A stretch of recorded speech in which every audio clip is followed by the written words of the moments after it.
right in front of us, we would see faults in the Buddha. Right? We see faults in everything. Because our mind is contaminated by our misperceptions, by our negativities, so we can never see things for what they really are. We have a very limited way of seeing things.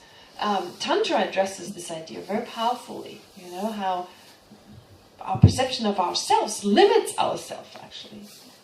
Right? There's like this cycle we are ourselves in. We limit ourselves because of our low perception. We act according to who we think we are. And then our self-esteem continues to be a low one. And we're caught in this cycle. I'm just a normal, ordinary person, so I act accordingly, etc. So we do it with ourselves, but we also do it with the lamas. So therefore here he advises, once you have a qualified lama, see this lama as a Buddha. Don't focus on the faults. Focus on the qualities. And then you learn. You learn so much more. So you can see, I have to give a lot of explanation because it's so dangerous. If you don't rely on the proper person, if you don't do it properly, if you found the wrong person. But if you find the right person and you do it correctly, you have so much benefit.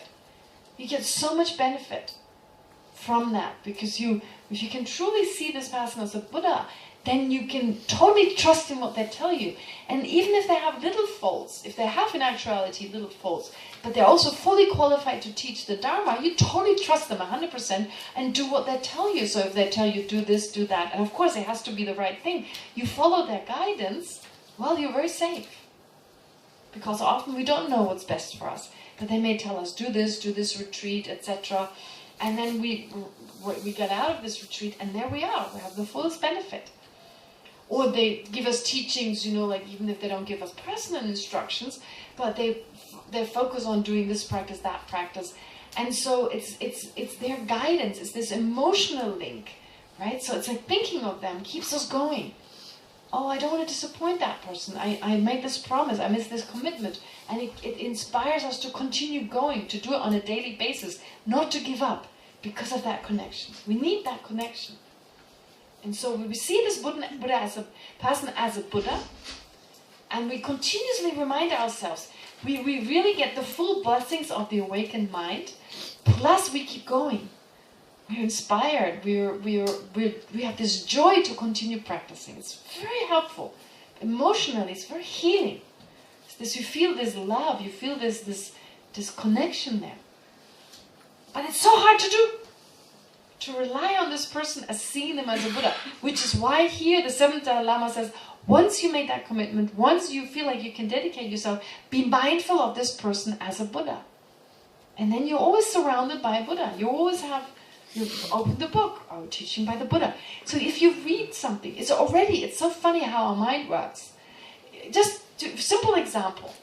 If someone gives a really wonderful teaching, if you think this person has no education, that's your attitude. This person doesn't know anything. You read it and you go, oh. You don't really fully appreciate it. You don't take it in properly. If you think it's a Harvard PhD with 2 degrees from Princeton and Yale, you go, whoa. Each sentence, right, is like, whoa, whoa. Even though it's not that wonderful, but still, you see? So if someone gives a great teaching, if the person is already fully qualified, you believe them to be a Buddha, you go, wow, this is a teaching rest from me. And you're able to really take it to a deeper level. It's so much more effective. Instead of, be a good person, be compassionate, the usual thing, right? So this is how we react. So the same teaching, because of our attitude towards that person, we go, wow, it goes much deeper. Okay? So that's why it's effective. Psychologically, that's it. So it's called mindfulness because, or shall I say, the distraction will be like a critical thought, and then I have to bring the mind to the track. So always think of this, when you think of this person as a Buddha, when you read the books as a Buddha, you go to the teachings, for instance, when you go to the teachings of the Dalai Lama, right? If you think, it's just the Dalai Lama. Oh, my seat is not so nice, the tea is not that good. Oh, what is he saying? You think, there's a Buddha talking. Who cares about the tea? Who cares about the seat? You're just, wow, Buddha's talking to me. And you take it in and you make it much more effective. Right? Make it much more effective. Oh my God. Each word, you don't want to miss a single word because there's a Buddha talking to you. See what I'm saying? And for your own benefit, the Dalai Lama couldn't care less. I mean, not that he doesn't care at all, I'm not saying that, but it's not like it's effective for the Dalai Lama, it's effective for us. Right? So that's what I'm trying to say here. So you have to be mindful. If it's like 1 second, oh, he's a Buddha. Yeah. Oh, I'm not sure. Right? You forget about it. You just see him as an ordinary person in that exact moment. So let's say a teaching or you read a whole book. If in each moment of this book, in the back of your mind, again and again, you remind yourself with mindfulness, wow, this is a Buddha speaking. Then each sentence you take in with a totally different attitude, and it goes deeper and affects you much more profoundly. You remember the book better. You're able to put it into practice. Versus, it's just a few words. So therefore, if you read a whole book with the mindfulness on that book by His Holiness the Dalai Lama being taught by a fully enlightened Buddha, you have the full benefit. It becomes a huge practice. Otherwise, it's just reading a book. Might as well read a novel. Right? So this is what this is about. So allow me to read this. So here, what you say is on the seat of the immutable union of method and wisdom. Now, actually here it's just you visualize this person. It would be even better because we're so visually oriented. When you read a book by His Holiness, for instance, by His Holiness the Dalai Lama, you even visualize him in front of you. That makes it even more effective, the presence of this person. And if His Holiness is a Buddha, he is present there. You just can't see him because there's no place where a Buddha cannot be. So it's not even you just making things up. You're just visualizing that which is actually taking place. So, on the seat of the immutable union of method and wisdom. So in other words, this person is based on method, which is love and compassion, and wisdom. So the union, so that's just highly symbolic. Sits the kind Lama, who is in the nature of all objects of refuge. There is a Buddha who has complete abandonment and realizations. So we should cast away critical thoughts and petition him, request him with pure perception. Not letting your mind stray, place it within admiration and respect, generate aspiration and respect. Without losing mindfulness, maintain it with admiration and respect. So imagine the psychological, it's just psychology, ancient psychology, yes, but still psychology. If you read a book that really teaches a method that removes you from suffering, and it's only a matter of the more you internalize it, the more you apply it, the more effective it becomes. Then, if the person that teaches it, you regard them as fully qualified as a Buddha, and you have that mindfulness throughout the entire book, you make much more out of that time. That's good for us. That's it. Right? For the person, it's not important. For a Dalai Lama, he doesn't care whether you see him as a Buddha or something else. It's not important to him. It's good for us. That type of mindfulness is really effective. In fact, if you can go as far as saying any Buddhist teaching I receive is actually guided by my teacher. My teacher blesses whatever is happening. So then any Dharma, even things you see around, you see them as a personal instruction by your Lama. And everything becomes the Dharma. You receive Dharma teachings even when you're fighting with your neighbor. Well, you probably wouldn't be fighting with your neighbor, but...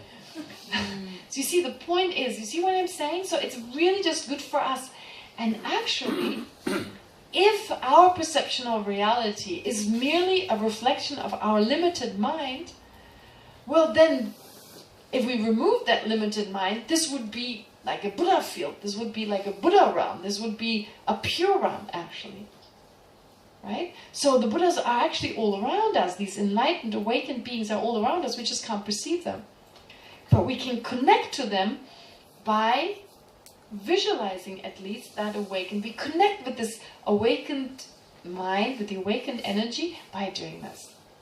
So it's very effective and terribly difficult. Right? Because right away, even when you're around His Holiness the Dalai Lama, you see the difficulty is being around the Lama physically, you start seeing faults. You know, they blow their nose going. And you go, oh, that's weird. Right? I mean, the little things. Of course, they act. So you see, if His Holiness the Dalai Lama is a Buddha, would it be effective to manifest as a Buddha? No. No. Actually, psychologically, that doesn't make sense. When you talk to a child, How do you talk to a child, to guide a child? Do you talk to them exactly the same way as you would talk to an adult? No, you go to their level. Oh, hello, how are you? How old are you? You're 5. How they always go, 3, 4, right? Oh, you're 5, right? You act like them, because then they can connect with you. We do that naturally. We naturally, if we're really good with children, we put ourselves on their level so that they can relate to us. Well, that's what the Buddhists do. They put themselves to our level. They manifest in a way in which we can relate to them. Because if they arrive like Superman, we go, whoa, there's something fishy here. Right? Either we don't trust it, or we're like, I can't connect to this person. I'm not like that. I have my own faults. If someone like the Dalai Lama tells you, I get angry sometimes, we go, oh good, because I do too. Right? So basically, actually the lamas, these great lamas, they manifest as ordinary beings because otherwise we couldn't relate to them. So it does make sense that they are fully enlightened, that these great beings are fully enlightened. They manifest in different forms. They may manifest as different rabbis, they may manifest as different, I don't know, Christian priests, or Mother Teresa, or Gandhiji, I don't know. The point is, or certain lamas, definitely. Yeah? So the point is, it's our own, even if the person is not a Buddha, we still get the full benefit of it. So that's the first one, just to explain it. So it's not about, it can be so misconstrued of, what do you call that, people worship. You know, like worshipping just an ordinary person. That's silly. That's totally silly. No one is saying worship a piece of wood and so forth. But, you know, I can understand, especially what it says in the Bible, you know, about the calf, etc. And so the whole idea of not prostrating and so forth. I understand there's a huge need. It's important to not prostrate towards the symbol, but to really what's behind it. So it can be misunderstood. And I think we need to find a good balance between, we don't worship the person, we worship the teachings. Right? So actually, when we prostrate, when we do prostration towards something, it is actually just an opening up. It's not worshipping something.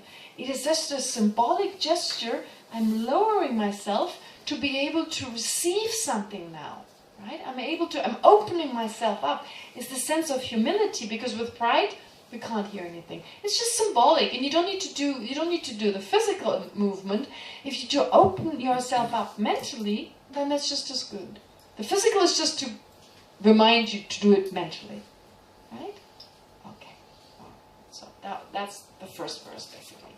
The next verse is also really, really difficult to be mindful of that. Next verse. So,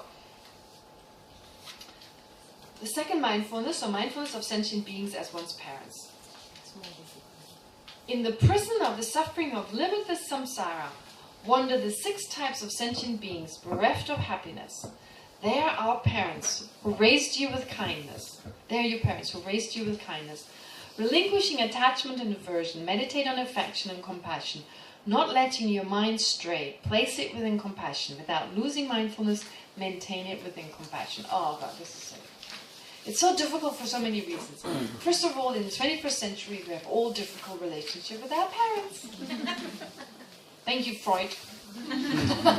No, I'm usually saying this jokingly. I mean, I think Sigmund Freud did us a great service, but we took Freud to an extreme.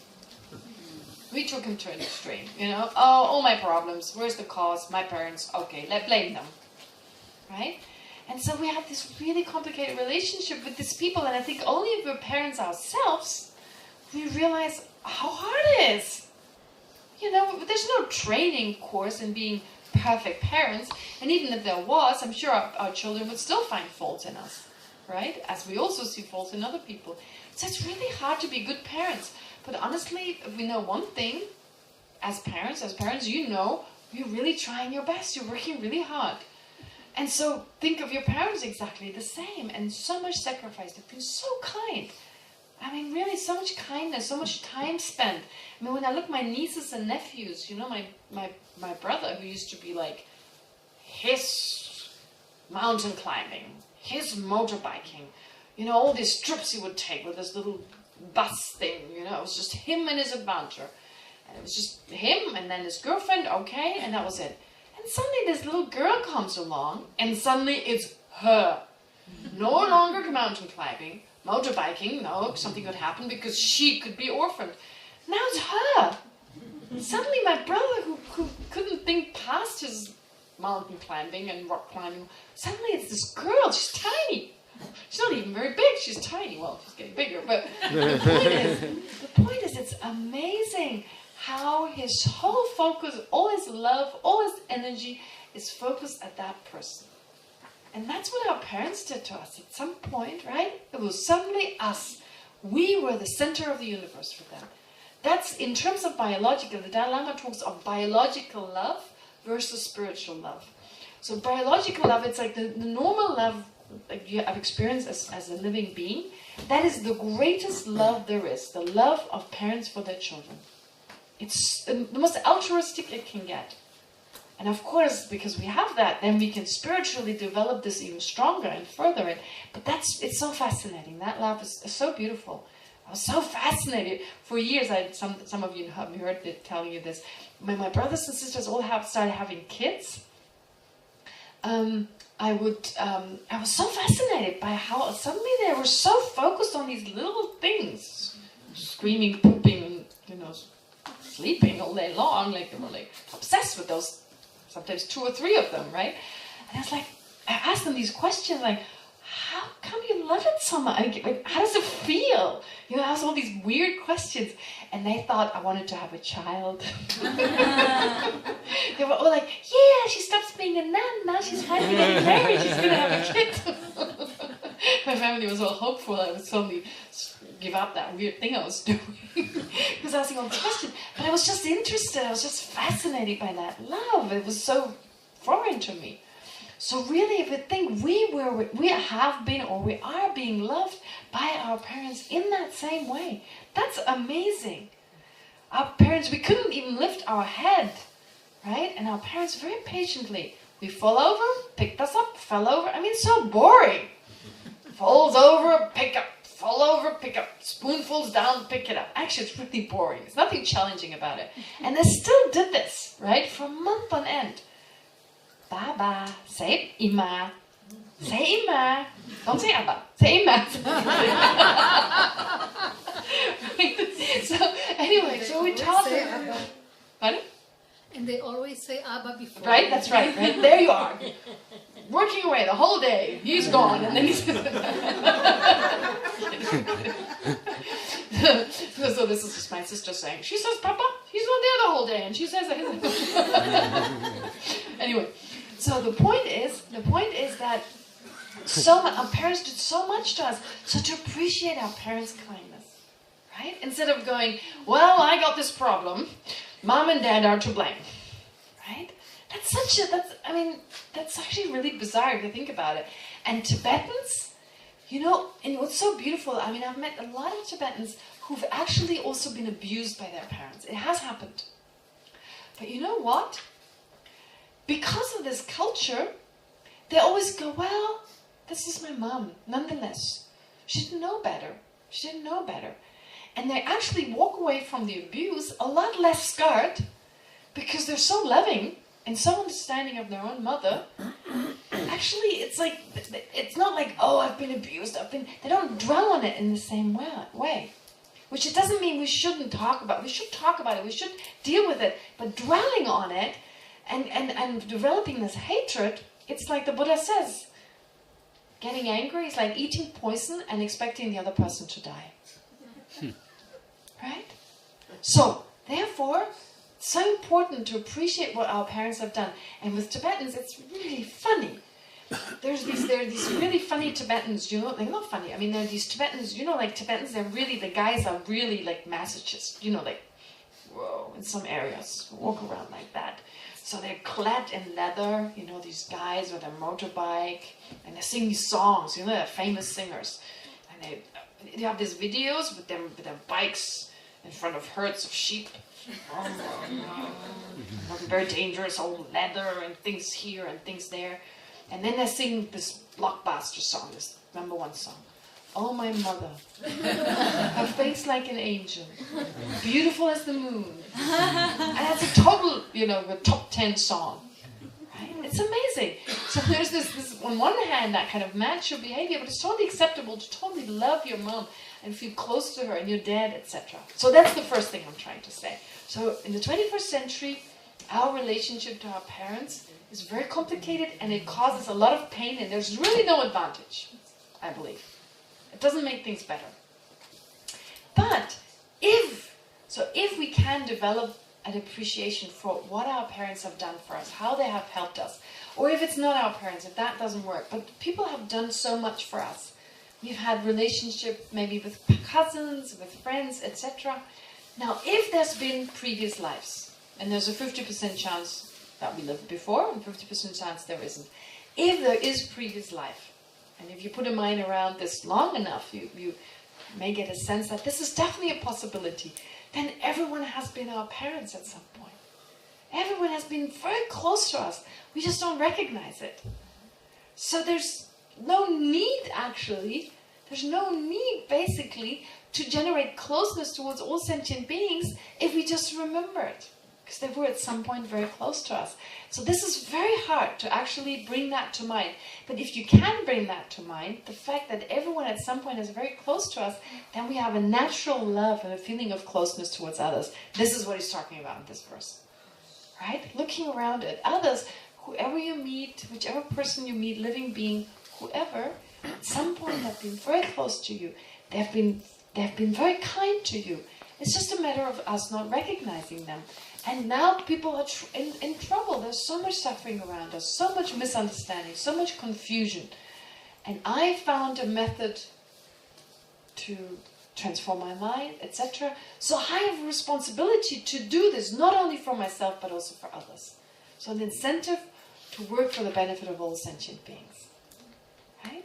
So this is what this verse is saying. It's extremely difficult. It's not easy, and it takes some time. But if you get the idea behind it, then you get why he's saying, think of all sentient beings as like mother or parent sentient beings. Okay. All right, that's verse number 3. I think it's self-explanatory, basically, what it says in there. Number 2. Sorry, number 2. Excuse me, number 2. So 3 I left out because that has to do with Tantra, and we don't need to go into that. But then the last... So we have here the Lama, the Bodhicitta. Lama, Bodhicitta. Lama, the Lama is Buddha, Bodhicitta, then the meditational deity and emptiness. But the meditational deity I left out, and emptiness has 2 aspects. So the choice of having, does it mean anything or some sort of, he chose the Lama, the Bodhicitta, Tantra and wisdom. Mm-hmm. Does it reflect anything? Does it mean it? I thought about this myself. Why did you do this? Honestly, I can only guess here. My guess here is, you see, these teachings were given to certain disciples. I mean, even the Buddha himself. Oftentimes the Buddha said something to a person who in that moment needed to exactly hear that. So my guess here is really that the 7th Dalai Lama had disciples for whom the first one was difficult to do. Seeing all sentient beings having been one's mother was difficult. They were tantric practitioners and that was hard. So just to remind them to be especially mindful of those. I think that's my guess, because I cannot give you any other reason. Otherwise I'm just guessing. Right? Why would be that? I mean, everything is difficult. First I was thinking, well, these are the most difficult things to do, but honestly, everything is difficult. It's difficult to think of all sentient beings as being equal to me and to exchange myself, I and others. That's difficult to do. It's difficult to be aware of the impermanence of things. It's difficult to be aware of the fact that what we experience as joyful is not in the nature of joy. Does it make any sense to say that the first one refers to the common teachings, then Mahayana and Tantra? Or no? You could say that, but you could say that. You're just still guessing. Yes. Right? Because the first one is really also Tantra. Yeah. Yes. Okay. Seeing the Buddha, seeing the Lama as Buddha is really, really just required once you get into Tantra. Required. Advisable, beneficial at all times, but not absolutely necessary. right? Okay, so anyway. Now, with regard to emptiness, this is pretty straightforward. Now, we've done so much on emptiness already, so I can just quickly go through it. But there's two aspects. First, we need to understand how phenomena do not exist, and then we need to understand how they exist. So basically, there's this idea that once you start analyzing the way we've done, how do things exist? How do I exist? All these things I believe to be so truly and solidly there, well, can they actually exist in that way? And when we find they don't exist in that way, it's described as a space-like quality. We understand the lack of inherent existence of things. And that is expressed in the first of these two last verses. So what does it say is, the sphere of appearing, so things appearing, and existing objects of knowledge. So in the sphere of all these things that appear to us, that we say exist, that are existent things, objects we can know, that sphere is pervaded by the space of the ultimate clear light of suchness. It's very poetic. It's really just saying that there's just emptiness. It's nothing exists truly. Everything is pervaded by the fact that it does not exist independently, intrinsically. So it's compared to this kind of clear light. It provides space in the mind in that sense. Just as light gives us wisdom, gives us clarity. So an understanding of emptiness is compared to a light in that it gives us clarity with regard to how things really exist. It removes the darkness of confusion. And it's all pervasive, of course, emptiness, the fact that nothing exists inherently, it's all pervasive in that it's true for everything. Nothing exists inherently. So it's this kind of poetic language that is used here. So everything is pervaded by the ultimate clear light of suchness, or of emptiness. There is an inexpressible mode of beings of objects. So inexpressible in the sense that the moment we try to express something, we use labels, but actually there's nothing that can express something the way it really exists. I mean, try to explain the taste of hummus. It's actually beyond expression, right? So nothing can really be the labels we use to convey things. They never really get the real thing. Okay. Forsaking mental fabrications. So mental fabrications as in like letting go of our misperception of reality. View the nature of immaculate emptiness. Focus on the fact that phenomena lack inherent existence. Not letting your mind stray. Place your mind within suchness. Or place it within suchness. Without losing mindfulness, maintain it within suchness. Right? So just remind yourself, things don't exist the way they appear. Remind yourself again and again, they lack inherent existence. And just saying it doesn't help. Of course, applying the reasonings too. Meditate on the different reasonings. And then, when you rise from that meditation, again and again, it doesn't exist inherently. Okay? But does it mean it doesn't exist at all? No. So not to fall into the extreme of nihilism, the next verse is helpful. At the crossroad of the different appearances, so things appear differently, and the 6 collections of consciousness, so the different types of consciousness to which different objects appear, is seen the haze of dualistic phenomena that have no base. So to be aware, phenomena still appear. So they appear one way, but they exist differently. So dualism means that there's a gap here. There's a, what's the word? Not a gap. Discrepancy. A discrepancy, that's the word. Great, thank you. I can never remember that word. Discrepancy. There's a discrepancy between the way phenomena appear and between the way in which they exist. בעברית?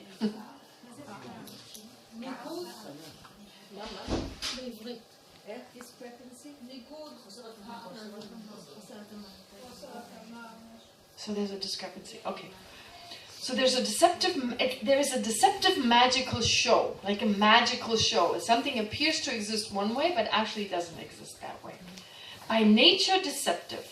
Not thinking them to be true, not thinking that phenomena really exist the way they appear, view them as having the nature of emptiness. Not letting your mind stray, place it within appearance and emptiness. Without losing mindfulness, maintain it within appearance and emptiness. Yeah. So those are the 2 texts. I think they're pretty. I mean, I only chose the last one, not because I thought gosh, you need to study about this, etc. But this is a very important mindfulness text in the Mahayana tradition. And so it is it is studied to some degree, and so I thought to share it with you. I asked my teachers before which ones they would recommend me to teach, and that's one of the ones they suggested. And of course, Shantideva's text. So what I tried to do was, of course, to give you a sense of mindfulness as we learned it, but also give you some taste of what it's like to study a text. Okay? So hopefully it gives you a fuller sense of what the teachings are all about. Hopefully it's confused you a lot. So, so any confusion is good, if it's not too extreme, to look into this further and to realize there's so much to learn. If you're really interested, if you find it helpful. If not, well, never mind. You spend a weekend here. Okay. No, not done. Thank you that you collect this for us. Ah, okay. So my pleasure. Thank you. Okay, but we got a little bit left, actually, a little bit, not that much.